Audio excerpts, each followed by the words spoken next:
Being able to communicate effectively over the phone is an extremely valuable skill to develop. The manner in which you handle yourself on telephone calls often provides people with an important first impression of you. Therefore, you always want to remember to be polite and friendly when making and receiving phone calls. Answering the phone at home. Answering the phone at home. When you answer your personal phone, it is perfectly appropriate to answer with a simple and friendly hello, or by indicating who the caller has reached. For example, Sings residence, this is Mary. Or you can say, This is Mary. if someone is calling your personal phone number, it is likely that they are a friend or acquaintance, but it is still important to treat them with respect. Phone interactions, whether personal or for business purposes, should be conducted just as you would hold a face-to-face interaction. Answering the phone at work. Answering the phone at work.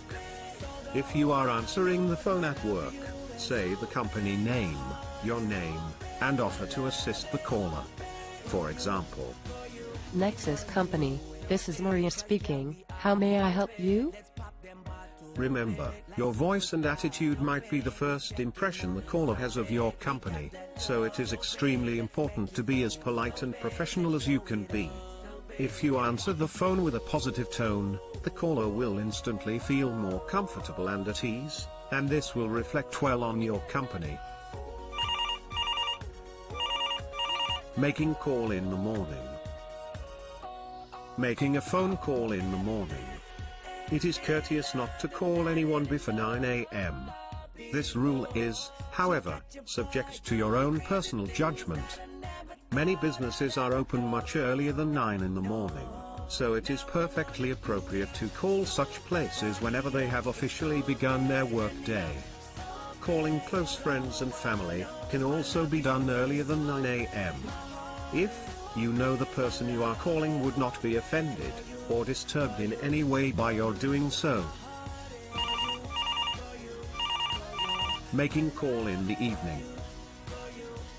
Making a phone call in the evening. Like the 9 a.m. rule, there is also a 9 p.m. rule. Unless you know for sure that it would not be an issue, do not make any phone calls after 9 p.m. The evening is, for most people, is personal and family time, and calling later than 9 p.m. is being disrespectful of people's private time. Similarly, if you are making an evening business call, try not to call right before the end of the business day. If, for example, you know a business ends their work day at 6 p.m., don't call at 5:50 p.m. Wait until the next morning to make your call. General phone etiquette tips. General phone etiquette tips. Before you put someone on hold, ask them if they mind being put on hold for a minute.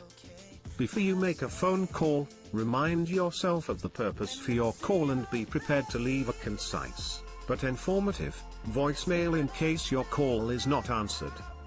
When you call anyone, whether it be a business acquaintance or a personal friend, be considerate of the other person's time. Try not to stray too much from the primary purpose for your call. The best definition I've ever heard of CRM is how to treat different customers differently. It's a customer-centric focus, not a business focus, but what is the customer doing and how do we build processes, our business, our culture around customer needs and wants. That's the essence of CRM. The future of CRM is all about customization. It's all about thinking about the expectations of individual customers and the experience that those individual customers want to have with our organizations. So it's going to be a lot more driven by analysis about understanding who our customers are, what they want, what their expectations are, what their value is to us as an organization, and then it's about execution. From business to business and even from department to department, or geography to geography, the metrics vary. And unless you have a very specific sense of what it is you're trying to understand, maybe higher loyalty or higher share of wallet or fewer touches to resolve a case, whatever it might be for your business or your business model, you have to have those very tightly defined in order to show improvement. CRM is important always. If you don't have a relationship with your customer, you don't have a business. Good times, same thing. Bad times, you need it even more. Clients thinking about a CRM initiative really need to think about all of the business process implications of what they're doing from a CRM perspective. CRM is by definition multifunctional, crosses departmental silos, but most organizations arrange their business processes on a silo by silo or application by application basis. So if you're really going to do CRM, you really need to think about broadening out your vision of business processes and making sure those business processes reflect client needs rather than organizational silos or realities. CRM constantly evolves. It's constantly understanding what is the connection to the customer we should be making, and that it's not a technology. Technology will change. They'll come and go. But that basic idea of building your business and your processes around customer needs and wants to treat them differently, so they'll give you money, I think that survives over time. Customer service could almost be looked at as the new marketing. You have the customer either on the phone or at your kiosk or on the web. Use that opportunity to examine and understand, analyze what it is that they might profitably gain from doing more business with you, and of course on the other side of that, how you can profitably gain from that interaction.